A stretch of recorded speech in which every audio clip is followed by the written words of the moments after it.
آپ دیکھ رہے ہیں رمضان ٹرانسمیشن۔ تو ناظرین، آج کی ٹرانسمیشن میں ہمارا ساتھ دیں گے نعت خواں حافظ ابوبکر مدنی۔ تو حافظ صاحب، سب سے پہلے تو آپ کا بہت شکریہ، آپ نے ہمیں قیمتی ٹائم دیا۔ تو آپ سے چند سوالات ہم پوچھیں گے جو ناظرین بھی جاننا چاہیں گے۔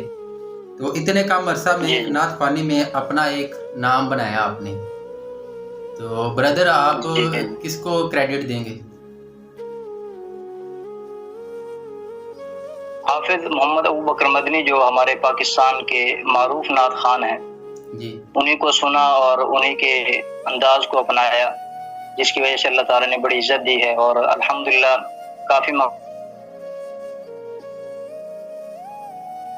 پہ جائے، تو انہی کو میں دوں گا کہ وہ میرے آئیڈیل رہے ہیں۔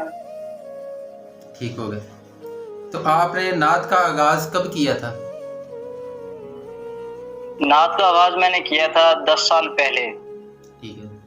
اس وقت میں تعلیم حاصل کر رہا تھا دورہ حدیث کی، تو اسی دوران میں نے آغاز کیا تھا اور پھر تھوڑا تھوڑا چلتے چلتے آج یہاں اللہ نے پہنچا دی ہے۔ ماشاءاللہ۔ تو آپ نے کس کلام سے متاثر ہو کر نعت کا آغاز کیا؟ ایک سریکی نعت تھی، اس سے میں نے کلام کا آغاز کیا تھا اور وہ کلام بڑا پیارا تھا۔ جہاں بھی پڑھا تھا مجھے کافی لوگوں نے اعتماد دیا کہ آپ بڑے اچھے انداز سے پڑھتے ہیں اور کلام بھی آپ نے اچھا اختیار کیا ہے۔ اس کے بعد پھر دلچسپی بھی بڑھ گئی اور الحمدللہ پھر کافی سارے کلام پڑھنے کا اتفاق ہوا۔ تو یہی کلام آپ ہمیں بھی سنا دیں، ہمارے ناظرین کو بھی سنا دیں اگر آپ۔ جی انشاءاللہ ضرور، درود شریف پڑھ لیں گے۔ اللہم صلی علی محمد۔ جدو کریے ذکر محمد دا، محفل نو سرور آ جاندا اے۔ جدو کریے ذکر محمد دا، محفل نو سرور آ جاندا اے۔ جس دل وچ عشق محمد دا، اس دل وچ نور آ جاندا اے۔ جدو کریے ذکر محمد دا، محفل نو سرور آ جاندا اے۔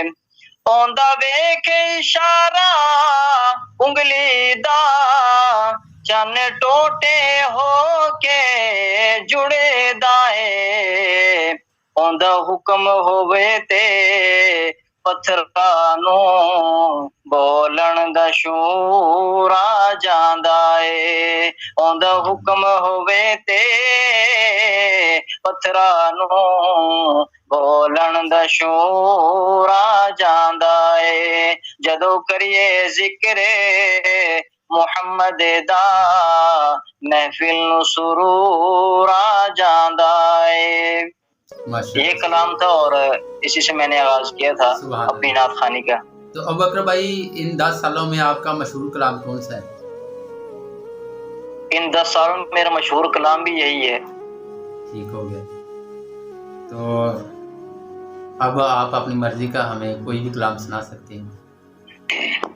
جی ضرور، انشاءاللہ یہ کلام بڑا وائرل ہوا ہے پورے پاکستان میں، اور میں یہاں پر پہلی مرتبہ پڑھ رہا ہوں، میں نے کسی پروگرام میں پڑھا نہیں ہے، تو یوں سمجھے کہ میں پہلی مرتبہ ہی شروع کر رہا ہوں یہ کلام۔ یہ تو آپ کی محبت ہے جی۔ جی کریں جی، بسم اللہ۔ وہ شہر محبت جہاں مصطفیٰ ہے، وہیں گھر بنانے کو جی چاہتا ہے۔ وہ شہر محبت جہاں مصطفیٰ ہے، وہیں گھر بنانے کو جی چاہتا ہے۔ وہ سونے سے کنکر، وہ چاندی سی مٹی، نظر میں بسانے کو جی چاہتا ہے۔ جہاد محبت کی آواز گونجی، کہا حنظلہ نے یہ دلہن سے اپنی